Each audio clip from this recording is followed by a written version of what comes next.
Hi, I am super tired tonight, so I may not be very articulate in this video, but posted my first ASMR video less than 48 hours ago, and this is what I mean with the not being super articulate. So I posted it less than 48 hours ago. This time that I'm filming this video, I already have 78 subscribers. It might seem like I'm sarcastically celebrating that number because there are people with millions, but when I think about it, I don't even think that I know 78 people. So that's a pretty significant number for me. Um, so I wanted to make a video, but I was like, what am I going to make a video about? Because I didn't have anything in mind.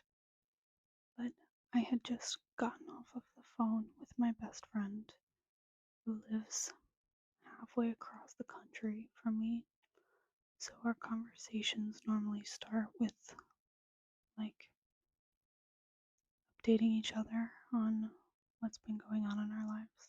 Like, hi, how are you? And the conversation was completely derailed and we went off on a whole bunch of tangents. We're on a million different paths in a good way. Um, and I realized that that's literally what ramble videos are. So I could just pick a topic and talk and see where I end up. And one of my favorite creators on YouTube is Yang Hai Ying. I don't know if any of you watch her videos, but I think that she didn't originally intend, I could be wrong, I think she didn't originally intend to make ASMR videos, and people just found her videos relaxing, so she started labeling them as ASMR. But this woman is amazing to me. She has lived so much more life than I have, and not only in like number of years, but in experiences. Like I think she is so good at just like seeing the beauty in everyday things, and she gets out and does so much. But she makes videos where she like, I don't know, walks through a park or a museum and films and is just talking about like somewhat like philosophical things.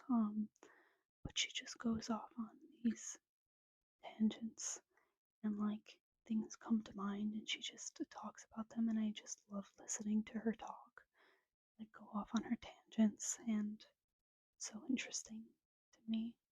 Um, I'm gonna tag her below if anybody has not had the pleasure of watching her videos, so you can check her out. But I was thinking I could just, I don't know, make a video like that, and it's not going to be, in my opinion, like, of course, because it's myself, but like as interesting or as insightful as one of her videos. Because I don't know, took a little bit of inspiration from her, I suppose. So I thought that I would talk about reframing personality traits that are often seen as flaws into assets. Um, so this is going to be fairly anecdotal because my mindset has changed a lot on my own personality traits that I used to view as flaws in the past couple of years. So I'm going to talk about like my tendencies and thinking for so long that I needed to fix these things, and how I've started to view them as gifts instead of setbacks. So I kind of like jotted down a couple of notes just because I'm so exhausted that I don't think I would be able to remember them. So if I'm looking over here, that's what I'm looking at. So, first thing that I'm gonna talk about, which I briefly talked about in my last video, is like my work style, and it's a pretty broad term. Like, there are a couple of different things about my work style that I viewed as flaws formerly. So, I'm gonna talk a little bit about that. So, I have pretty pronounced ADHD. I say pronounced because I think that it is somewhat apparent from just being around me. Maybe not so much anymore, but as a kid, I think it definitely was. Like, I don't know, like in school especially, like always forgetting things, and I was the kid that would shove all of my papers into my backpack instead of putting them into folders. I remember, I'm going to go off on a little tangent. Um, I remember when I was in 6th grade, I kind of like started not doing work that I wasn't interested in. And it became like a real problem. And this is still a problem, like huge problem in my life to this day. But I would just like not, I was just like not turning stuff in. And then my parents would get a call, like, she hasn't turned in anything for the past month. And I would have to like explain that. But there's one time that I had a paper due in English. I think it was called language arts in middle school. And I didn't do it. And instead of just telling my teacher that I didn't do it when she told me to pull it out, I thought it sounded better to say that I did it, but I couldn't find it. And she told me to look for it, and I didn't have it done. So I told her that I already did, and it wasn't in my backpack. And she took my backpack to the front of the classroom and dumped the contents of it onto the floor. And again, like, I wasn't putting stuff in folders, so it was just like crumbled papers strewn about the front of the classroom. And she made me go down on the floor and look for my paper that I hadn't done in front of everyone. So humiliating. I had a lot of those embarrassing moments that year, but like, that doesn't necessarily scream ADHD, but I don't know. Anyway, so very pronounced ADHD. And the way that I work is getting started is literally impossible for me because whatever I'm already doing, I want to keep doing, but that also applies for when I get started. I have like tunnel vision and I just go, go, go, go. And mostly, not mostly in school, but it was like most obvious in school that this was incompatible with, like meeting deadlines and staying organized. Um, and it really like tortured me for such a long time because I never really like learned the skills for like utilizing this. And then I just wouldn't do things. But I always saw it as something that I really needed to fix. And I don't know, like I would think like why am I doing this? This isn't normal. Like putting all of my work off until the end of the semester and then having to do 4 months of work in 2 days with no sleep. This is absurd. And obviously it is absurd. Like, that's not healthy. But when I was in college, I had this class. It had something to do with, like, public policy. And, like, we had to, it wasn't public policy, I don't know. But we had to choose, like, a public issue and create a program that would help it. Um, yeah, like something like realistic, like the whole like moral of the story of the whole entire class was these are deeply ingrained issues and like they don't have a quick fix, but we can take baby steps to improve upon them. Anyway, it was interesting. But I was going through a rough time that semester and I just like stopped going to my classes and stopped doing my work. And I got a call from my dean, just like, like if the dean is calling you, and I didn't go to like a super small school, um, and it was, or maybe it was an email, but she was like, hey, your professors, because this was like a co-taught class. It was really, I don't know, I had never had that before, but there were two professors, and they had never done it before either. But anyway, your professors reached out and said you haven't been to class in weeks, and they're concerned, like, what's going on? Can you come meet with me? And I scheduled a meeting with the dean. And I went in, like, kind of like, I'm in a horrible situation in school. This is not the only class that I'm doing this in, but these professors just, like, got concerned and reached out. This is what I do in school. Um, I'm screwed. I'm never gonna be able to hold down a job.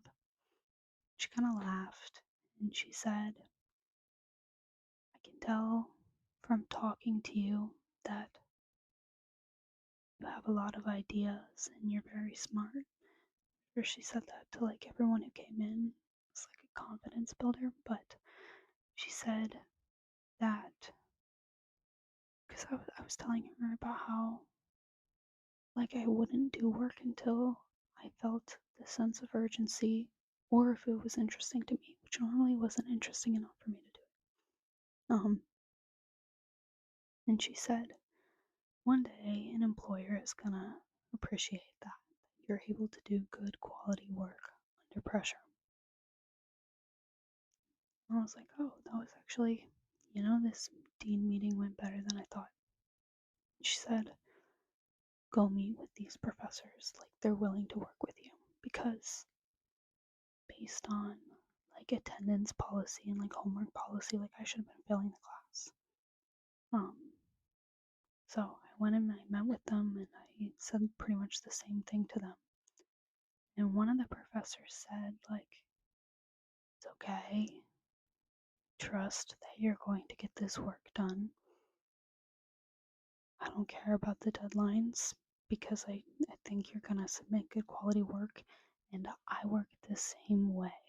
Like, I get it, put things off, and then at the very last minute, I do some good work.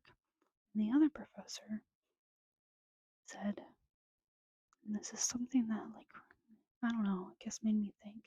She said, I am not that way at all. Entire life I've been super deadline oriented.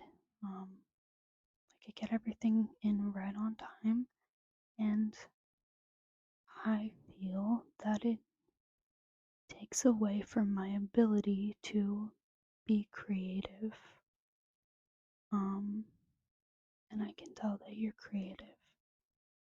And I think that working like this has allowed you to use that creativity. And I don't know, it's like a simple thing, and that's not obviously like the rule. Like you can be deadline oriented and creative at the same time, but it just made me think about how, like you have all of your cups of all the traits that you can have, but you only have so much liquid, and the liquid is distributed amongst all of your cups, and they can't all be entirely full. So I like to think that the liquid that could have gone into my deadline oriented cup or my organization cup instead went into my creativity and works well under pressure cup. So that was one of the things that I am really starting to like reframe my mindset on. And it's definitely like not cut and dry. Like, this isn't a negative trait, this is a positive trait because, of course, it's not healthy for me to stay awake for 60 hours straight doing all of the work that I've fallen behind on every single time I have a deadline. Um, I don't like doing that. It makes me feel like garbage. But I think probably like beating myself up about not making deadlines made me put it off more, if that makes sense. And that's how I got to this point. And I'm hoping that if I see this as a potential strength, I can start to channel it as a potential strength, not make it like so desperate. Like I'm like desperately using this strength at the last minute when my attempts to be on top of things fall through, which they always do because that's not how I naturally am, and that's okay.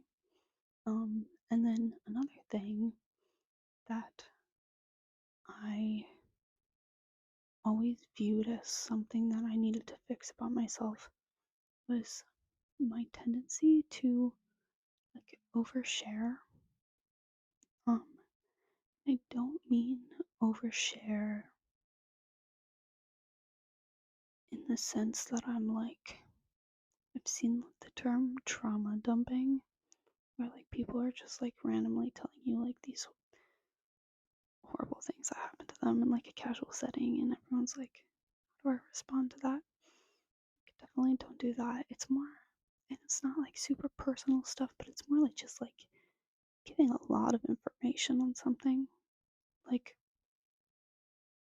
I'll like, um, impulsively blurt out something super embarrassing that I did that day. Group full of people. I had a friend tell me once, sometimes I'm completely shocked by the things that you decide to tell a group of people, and I look over at you and you look even more shocked than I am. Which I thought was really funny because that's true. Like,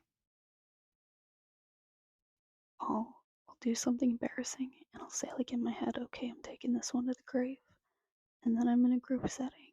Like, I'm just saying it. And then afterwards I'm like, why did I say that? And I actually tried to record a video earlier, and in the middle of it, it's like I'm just giving too much information, like I'm oversharing. And I think maybe a lot of people would define like what I've said so far in this video as oversharing, so you can imagine like how much more information that I was giving. And a lot of times I don't realize I'm doing it until I'm in too deep. So I would step away from social interactions for years, like just feeling so horrible because I was like, why did I do that? Why did I say that? And I think we all do that to a certain extent, but like mostly mine was things I had shared with people. And I would start to think about, like, okay, well, I shared it with this group of people. They wouldn't share that with me. Like, they wouldn't tell me that. And I would vow to never do it again. And I would still end up doing it. And it made it even worse because it was like, you remember how bad that felt last time and now you're doing it again. So I really like hated this about myself. Hold on. One of the things that I was pretty open about was my difficulties in school. Like, I don't know, somebody be like, "Hey, there's a party tonight. Do you want to go?" And I would, instead of saying no, be like, "No, I'm so behind in my history class. Like, we had 6 essays due this semester, and I haven't turned a single one in, and grades are due in a week, so I have to stay in and do it rather than just saying no." So that's what I mean by oversharing. And I would like openly talk about me struggling in school, like with deadlines and stuff. And I had a job this one summer, and there was a girl at the job that also went to my school. She was a year younger than me, and we just found out through talking at work that we went to the same school. But I was having a conversation with somebody else talking about like some email that I had received from, I don't know, somebody telling me that I needed to do something that I hadn't done. And I was saying that because I don't know, like I was saying I needed to get on it or something. And she was present for the conversation, but we didn't talk about it at all. And a couple of months later, neither of us were working at this job anymore, and I got a text from her saying just, "Hey, would you want to grab a cup of coffee sometimes?" And I was thinking like, oh, maybe she really liked me and she like wants to be my friend. So I was like, yeah, sure. And we met up for coffee. And I just remember, sorry if you can hear my chair creaking. Um, this chair that I'm sitting with is over 130 years old. Pretty cool. I got it from a Buy Nothing group on Facebook. Anyway, she sat down. There wasn't even like small talk at the beginning, like, "How have you been?" She was like, in one breath, like, "I am in such a terrible situation with school. Like, I just don't do my work. And first, I wanted to thank you for being so open about that because I thought that I was some sort of anomaly and I was like the only person with this problem. And like, it was so comforting to me to hear you talking about this. And also, basically, like, this is the situation that I'm in. Have you ever experienced this before? Like, I don't know what to do." I don't think I was able to give her much advice on her situation, but to hear that what I perceive as oversharing and it being a bad thing actually had like such a big impact on somebody that she was still thinking about it months after it happened and like it was comforting to her, made me really, I don't know, maybe me sometimes what I think is oversharing is disarming to people. And it makes them feel more comfortable and like they can be more open around me. And I don't know, it's really nice to hear. I definitely still to this day like don't view this as a positive trait myself because it's difficult to like unlearn the negative feeling that I have after I overshare. But I think that's a step in that direction, and definitely I can see how least in that instance, it was a positive thing. And I thought that I would like take a couple of other personality traits that people might view as being negative and something that they wanted to work on, and just like list a couple of things that I think can be positive about them. So the first one I thought of was shyness, like people being shy or reserved in social situations. And I didn't really realize that this was like an insecurity until I was talking to one of my friends who's pretty shy. And she just told me that she didn't like it. And I completely understand like why it would be an insecurity, because it can feel like difficult to put yourself in social situations. But I my entire life have been so jealous of people who were reserved. And like I don't know, I think it's maybe like the opposite of me oversharing is that I wish that there was like some more mystery to me, I guess. So like I don't know. It's like when you want to crack the code, and like shy people are like it really takes like time to get them to open up to you, but when they do, or when they tell you something, or when they're like, like acting outgoing around you, it's like more meaningful, I guess. It's like with animals. Like if an animal that loves people loves you, then it's like you love everyone. But if you get in the good graces of like, I don't know, like my cat, um, she was like kind of nasty to like the vet hated her, and like strangers, like she would just hiss and walk away. And for some reason that just made like the fact that she would like greet me when she saw me, or like she would let me lay my head on her and like would purr when I petted her. It made it like so much more of an accomplishment to me. Like, oh, this shy cat likes me. I'm not comparing people to my cat, and obviously, okay, that's a terrible comparison because shy people are not nasty like my cat was. But I don't know. Um, like when you reveal information, it is more meaningful.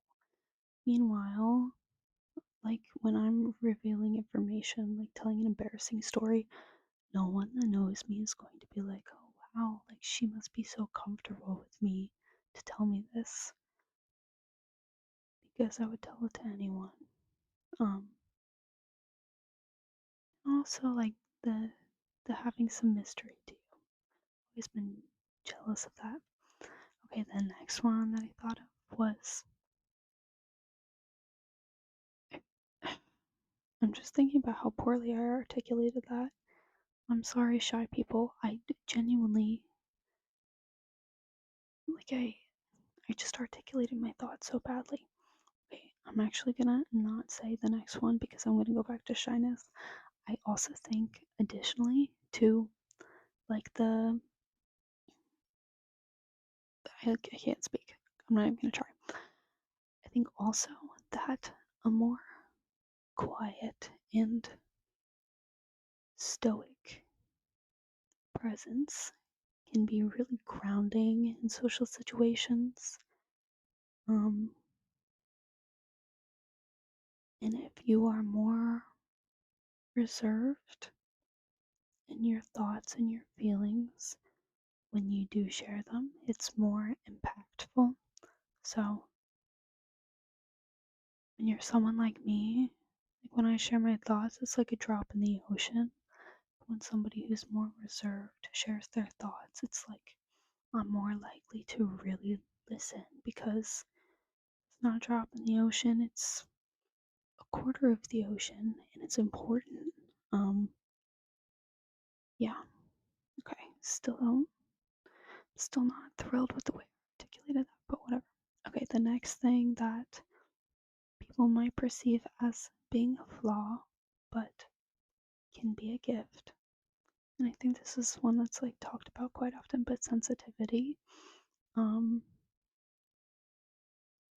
I have had tons of friends who get embarrassed by their sensitivity, and I think that's more of like a on a societal level, like a stigma against like public display of emotions. And you know, you ever seen somebody who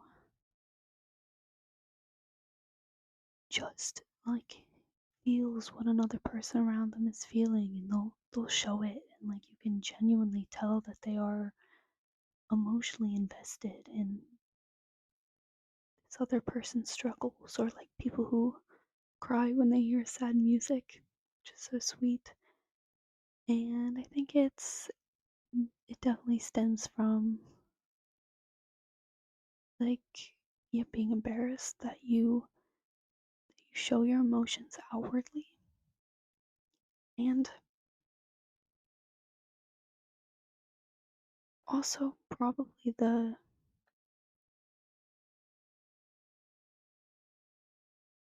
perceived lack of balance with logicality, I suppose. And I think I disagree with that. I think you can be highly logical and also very sensitive at the same time. But I think that these people are so wonderful at noticing subtleties in group settings and like picking up on these small cues that another person needs something or is feeling a certain way. And I think that people who are highly sensitive truly make the best friends.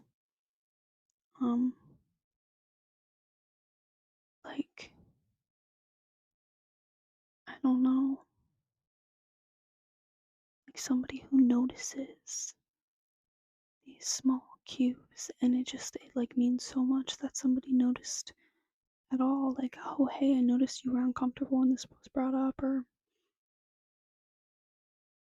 I don't know, not even like calling it out like that, but like being there for you after something small like made you mad or made you sad, and trying not to show it, but somebody noticed anyway, and it's such a gift. And I so much wish that I had more of this ability. Um, I think I definitely can be empathetic, but I sometimes realize that I am completely missing emotional context with something, and then afterwards it feels bad because, you know, my friend can say something to me and they don't want me necessarily to notice that they're upset, but I want to notice that they're upset because I want to be able to help, and I don't. Um, I don't know. Don't be embarrassed about sensitivity. Okay, next one that I thought of is something that I possess, but I never really saw it as a flaw, is indecisiveness. I'm so indecisive. I very rarely have a preference on anything. Um, like I just go along with what everyone else wants because I like if I have to choose between two things, like I could be swayed either way. If you guys want this, I'm gonna find reasons to be happy with it. But if you guys want this, I'll find reasons to be happy with that as well. But I've definitely gotten some strong feedback that it's annoying because I don't know. Sometimes the other person doesn't want to have to choose. I always make them because I'm like, I don't care. Um, but I admire indecisiveness because I think that indecisive people want to gather all the information before making a choice. And when I was talking about my own indecisiveness, I more meant like, what movie should we watch tonight? Or like, where should we go to eat? But this comes with big decisions too, which I think it becomes more of a strong suit there, is not making like quick decision. You're kind of like soaking in it, like you're taking it all in, really sitting with it. And I think you make like more well-informed choices. And even if you don't even end up making a choice, I think indecisivity is a trait that makes you less impulsive when making all choices across the board. I think it's always good to be well informed on the choices that you're making, and being able to say, I don't know right now, I need some more time, is such a strength. As well as being decisive is also a strength. There's strengths in different ways. That's kind of the, I don't know, I'm not saying that the opposite of any of these things is a weakness. They're just strengths in different ways. Okay, next thing that I have is being stubborn. This is also me.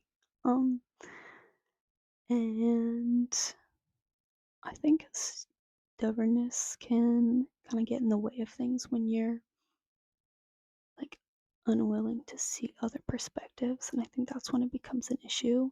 But if you're stubborn, but you're still, able to admit you were wrong and whatever, I think it shows such a strong ability to like fight for something or to stick to something, whether it's like a belief or lifestyle or whatever. It's like stubborn people are resilient. This is not really stubbornness, but for some reason there's like a link between stubbornness and this. But my dad will eat the same foods over and over again, and he watches the same movie over and over again. Remember the Titans. He loves Remember the Titans. And my mom will be like, you need to try new things. I'll be like, why? I know I like this food. I know I like this movie. Like, I know I'm gonna watch it and enjoy myself, or I know I'm gonna eat this and enjoy myself, so why would I expose myself to something else? I think that is stubbornness. That's definitely not stubborn in like the way that I think about it, but I always thought that was funny, but I kinda like respect it. I personally like novelty. Like, I get really bored with stagnation, but that's what works for him. And I like that he's a little bit stubborn about it. Okay, so the next thing that I have is awkwardness, like being socially awkward. This is another one. I'm quite socially awkward. Hold on. Okay. Um, but I don't think I can much say that I'm socially awkward because I think I just come off as standoffish rather than awkward. I'm told all the time that people think I'm rude because I'm also very sarcastic, and then I come off as standoffish. So I don't think it really comes off as awkwardness, but I definitely am awkward. And I love being around other awkward people because it is so disarming and relatable that it makes me at ease with them. Like, if you're around somebody who is like really eloquent and like always knows the right thing to say in every situation, like never has like a moment where you get secondhand embarrassment. I love secondhand embarrassment. I think it's, anyway, you never get secondhand embarrassment from them, then I think there can be a pressure to like present yourself in a certain way and like not want to mess up around them because they don't mess up around you. And I don't know, like, it just puts me so at ease, and I think it puts other people at ease too. Like, nobody is going to be kind of in the way that oversharing might put people at ease around me. Like, I'm sharing something with them, so they're like, oh, I can share this with her. Um, Around these people, it's like, oh, they're being themselves around me. Like, I can be myself around them. And that's not saying that people that aren't awkward aren't being themselves, but I think that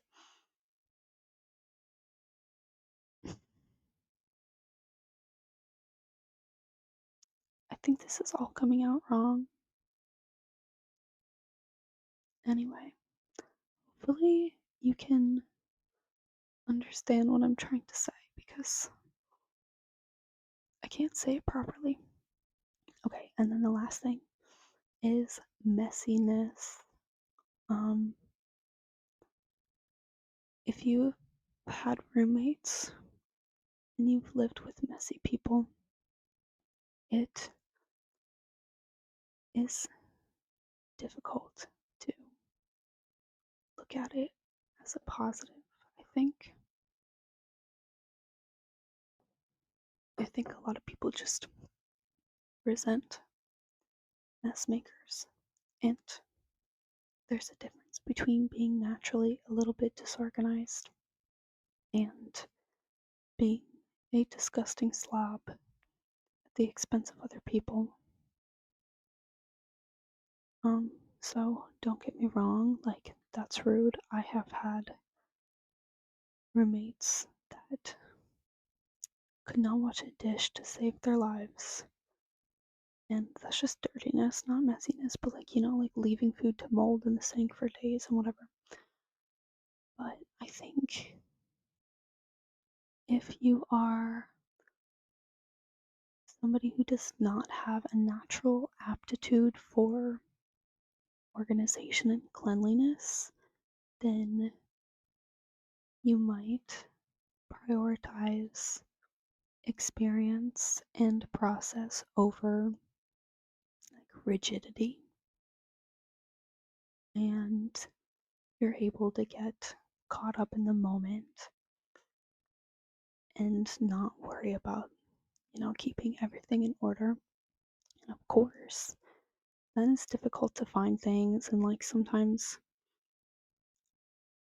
I don't know, I can be pretty messy, and I definitely feel more comfortable in my space if it's clean.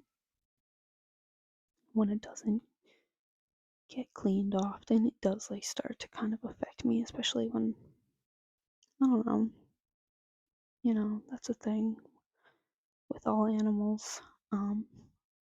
But next time you make a mess, you can look at the mess that you made and say, I was so caught up with living in the moment, and it doesn't matter what it is.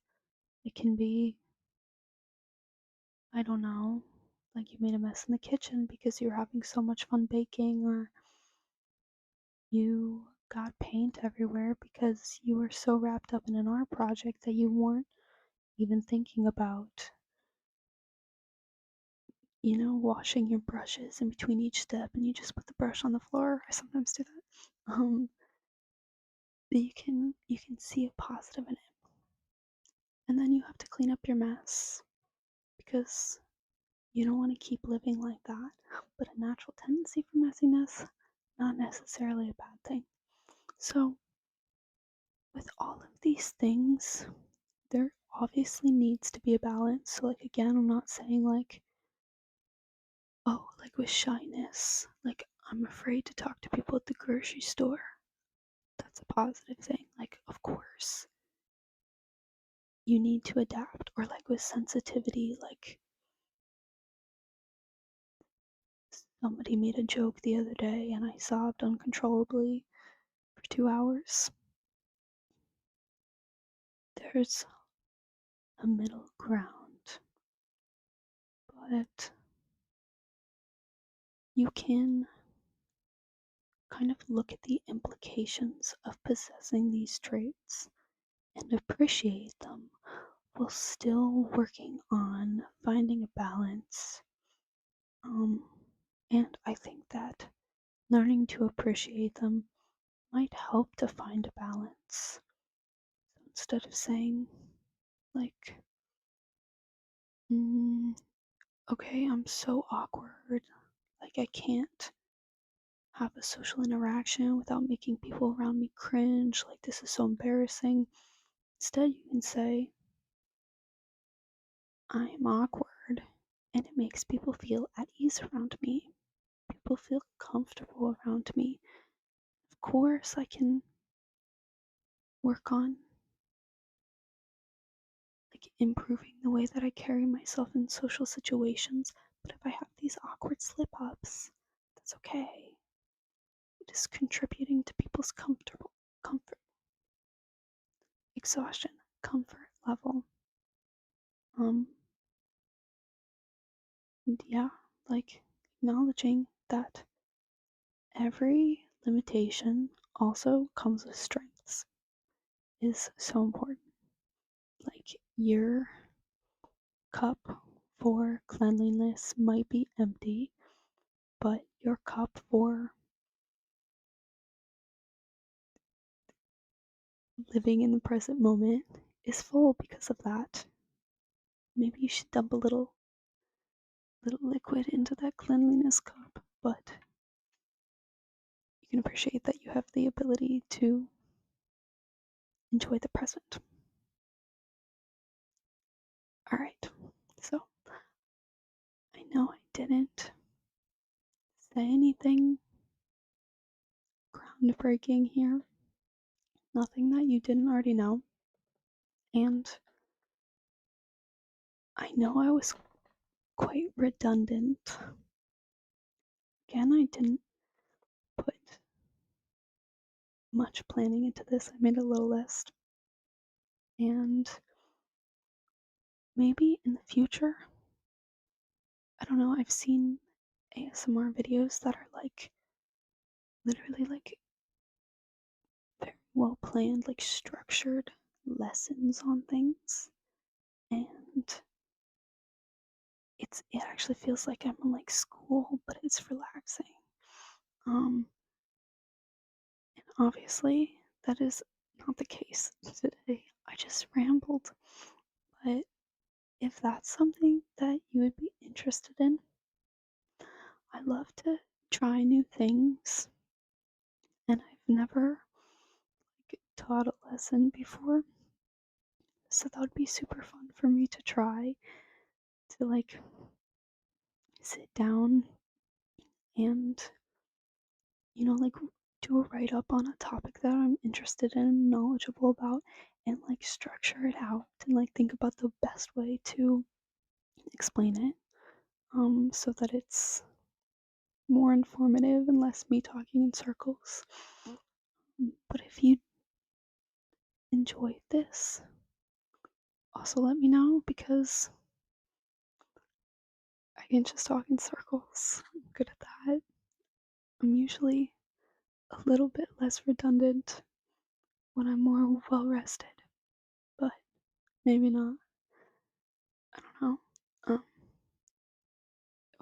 say? Yeah, so if you are looking for like me talking, but it's more organized, I'd be more than happy to do that because I truly love like learning how to do new things.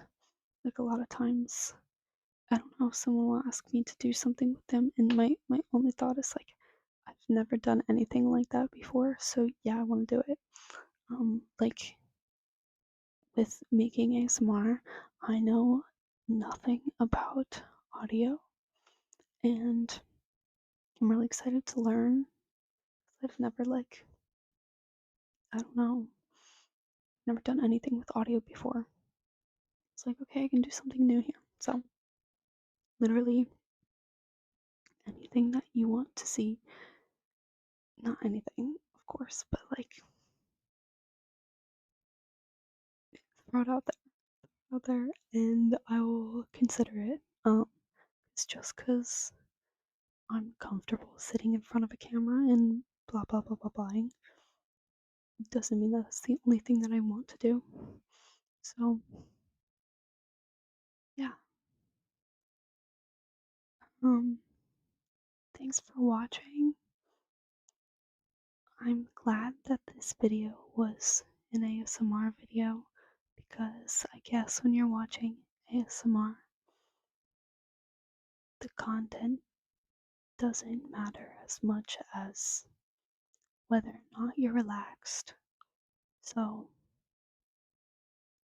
it makes me feel a bit better about putting out. I don't know. I'm like being negative. Alright, well, next time I make a video, I will have a new microphone, so I'm super excited to get into that. My audio quality will be better, and I will see you guys soon.